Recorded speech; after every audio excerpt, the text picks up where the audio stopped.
안녕하세요. 변박 목사의 아침 묵상 2021년 8월 15일 주일 아침입니다. 우리 대한민국의 광복절이기도 하고 주일인 이날에 주의 은혜와 평강과 하나님을 예배함이 온전히 우리의 심령 안에 넘치는 복된 날 되었으면 좋겠습니다.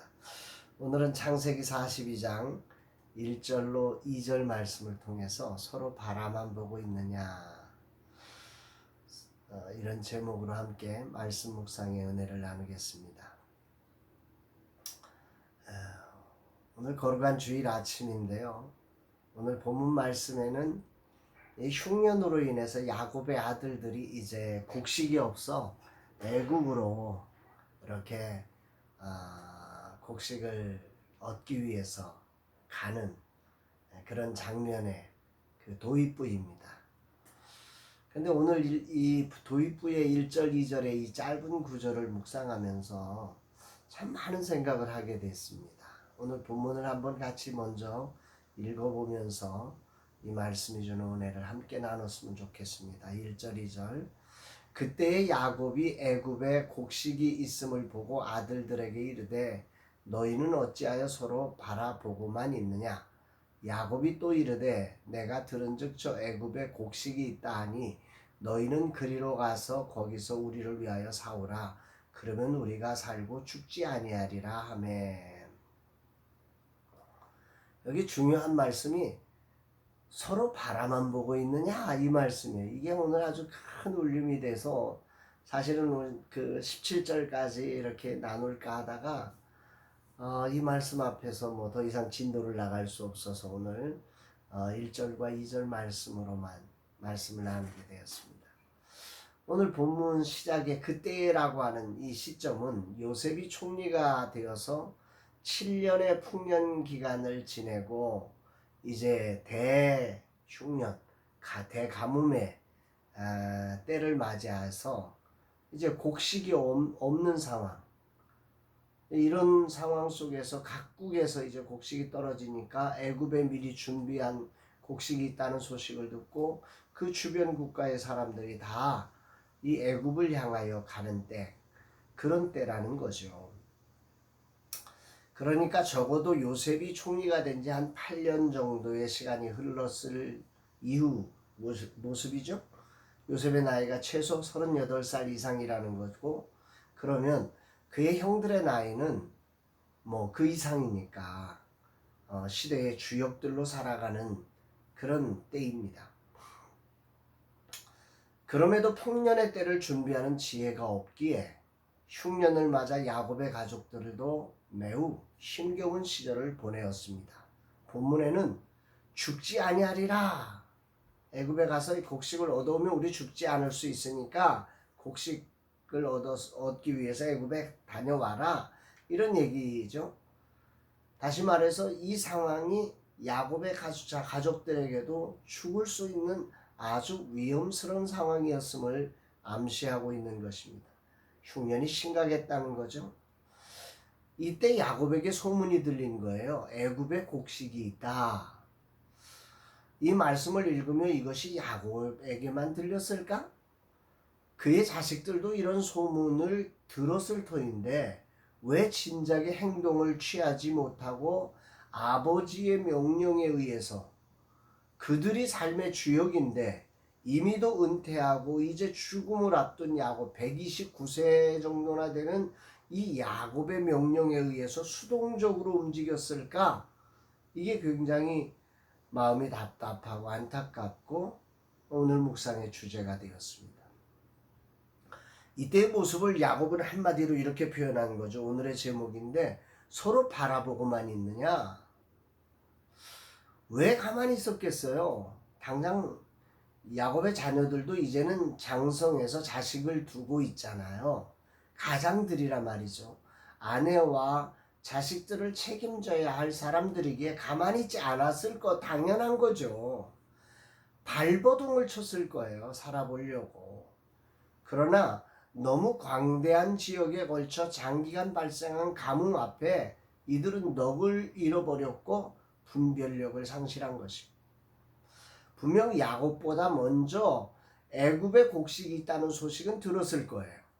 그러나 그들은 애굽에 간다는 생각, 애굽에 가서 곡식을 얻어온다는 생각을 못하고 있는 거죠. 도대체 왜 그랬을까요? 이것이 오늘의 묵상 주제인데요. 왜 이들은 129세나 되는 아버지의 명령에 의해서 수동적으로 애굽으로 가게 되었을까? 이들도 자식들이 있어 부모로서 책임감은 야곱보다 더했을 텐데 오히려 시대의 주역이었기 때문에 정보나 또 여러 가지 상황 파악이 훨씬 더 빨랐을 거고 더 간절했을 터인데 왜 이렇게 되었을까라는 질문이 오늘 아침 이 말씀을 보면서 큰 울림으로 다가왔습니다. 성경은 왜 이걸 표현하고 있을까? 아마 야곱의 자녀들 판단력은 세상적으로 보면 야곱보다 훨씬 빨랐을 겁니다. 그러나 이들은 영적인 민감성에서 떨어져 있던 거죠. 뻔히 보이는 것이 이들에게 쉽게 보이지 않는 영적 소경들이 되어졌다는 사실입니다. 거룩한 주일 아침에 이 짧은 구절을 묵상하면서 이 말씀이 생각이 납니다. 잠언 1장 7절 여호와를 경외하는 것이 지식의 근본이거늘 미련한 자는 지혜와 훈계를 멸시하느니라. 여호와를 경외하는 자, 하나님과 함께하는 요셉은 노예의 삶에서도 형통한 자가 되었고 감옥의 삶에서도 형통한 자가 되었고 흉년의 때에도 형통한 자로서 온 세상을 살려내고 있습니다. 그러나 오늘 야곱의 자손들은 그 모든 좋은 환경 속에 있음에도 불구하고 형통한 자가 되지 못하니 흉년의 때에 다 생각할 수 있는 그 길조차도 생각하지 못하고 당황하고 불안하고 두렵고 떨고 주저앉아 있는 것입니다. 왜 이렇게 된 걸까? 이들이 이익을 쫓아 사는 인생이었다는 거죠. 주님을 따라가는 인생이 아니라 주님과 함께하는 인생이 아니라 늘 이익만을 쫓아 사는 인생이었기 때문에 이런 미련한 인생으로 바뀐 것입니다. 잠언 1장 19절을 보면 이런 말씀이 나옵니다. 이익을 탐하는 모든 자의 길은 다 이러하여 자기의 생명을 잃게 하느니라. 이익을 탐하는 자의 삶이라는 것은 결국 이런 거예요. 자기의 생명이 잃어버리는 길을 가는 거예요. 다 아는데 이익을 탐하다 보니까 이 흉년의 때에 어떻게 하면 더 많은 이익을 얻을까? 더 좋은 길은 없을까? 이거 찾느라고 다 아는 길 애굽으로 가서 곡식을 얻어오는 그 길조차도 파악하지 못하고 행동하지 못하고 주저하고 있다가 아버지에 의해서 수동적으로 움직여지는 인생이 되었다는 것이죠. 지금 코로나로 온 세계가 힘겨워하고 있습니다. 누구나 알 수 있는 애굽으로 향한 길을 혹시 이익을 따라 사느라고 보지 못하고 듣지 못하며 생명을 잃어가고 있는 것은 아닌지 저 자신 스스로 이 말씀 앞에 겸손하게 묻게 됩니다. 주님, 제가 누구나 아는 그 애굽으로 가는 길을 그것조차도 파악하지 못하고 이익 생각하다가 주저하다가 생명을 잃어버리는 자가 되지 않게 하옵소서 고백하게 됩니다. 오늘 야곱을 통해 애굽의 곡식이 있다라는 너무도 당연한 말이 떨어지기까지 야곱의 자식들은 여전히 이익을 생각하느라 다 아는 이 길을 생각도 못하고 있었다는 사실이 너무도 가슴이 아픕니다. 오늘 주님은 내게 무엇을 말씀하실 것인가?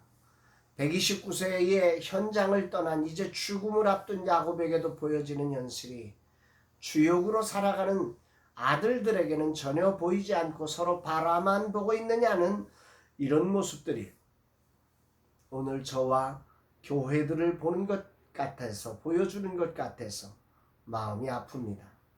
세상은 여기에 다양한 대처로 애굽을 향하여 가고 있는데 교회는 여전히 그 자리를 지키며 이익을 찾느라 서로 바라만 보고 있는 것은 아닌가? 주님 어찌해야 합니까?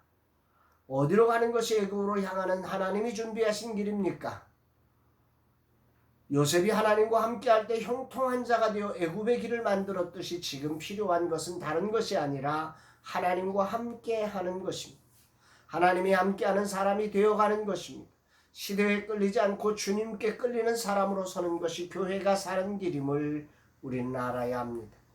요셉 한 사람에 의해 애굽의 흉년의 희망이 애굽이 흉년의 때에 희망의 땅이 되었듯 이 고난의 시절 요셉처럼 하나님과 함께하여 형통한 자가 된다면 시대의 희망의 등대로 서게 할 것입니다. 그렇습니다. 지금 교회는 다른 방법이 없습니다. 오직 하나님과 함께 하시는 형통한 자로 세워져 가야 합니다. 다른 어떤 것도 내려놓고 여기에 초점을 맞출 때 시대의 길이 되는 거룩한 교회가 회복되리라 생각됩니다. 주님 이종을 깨닫게 하심에 감사드립니다. 이종이 시대의 거대한 물결 앞에서 시대에 순응하며 이익을 따라 사느라 서로 눈치만 보는 그런 사람이 되지 않고 하나님과 함께하며 시대의 길을 만드는 사람으로 서게 하옵소서. 이종이 더 깊이 이런 때 주님과 함께하는 더 깊은 영성의 소유자로 형통한 자가 되게 하옵소서. 이런 기도를 하게 됩니다. 사랑하는 여러분, 참 당황스럽고 힘겨운 때에 우리는 기억해야 합니다. 요셉이 당황스러운 순간 하나님과 함께 하심으로 형통한 자가 되어 시대의 흉년을 시대의 희망으로 바꿔냈던 그 사실을 우리는 기억해 가야 합니다. 오늘 하나님과 함께 하지 않는다면 누구나 아는 길조차도 파악하지 못하는 안타까움이 있을 수 있다는 사실을 기억하며 더 깊이 주님과 교제하며 주님과 함께하는 형통한 자로 서는 이날 되기를 주의 이름으로 축복합니다. 사랑합니다, 여러분.